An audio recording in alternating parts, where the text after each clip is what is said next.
తరలి రాద తనే వసంతం తన దరికి రాని వనాల కోసం తరలి రాద తనే వసంతం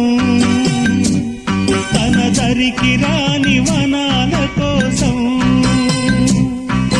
గగనాల దాకా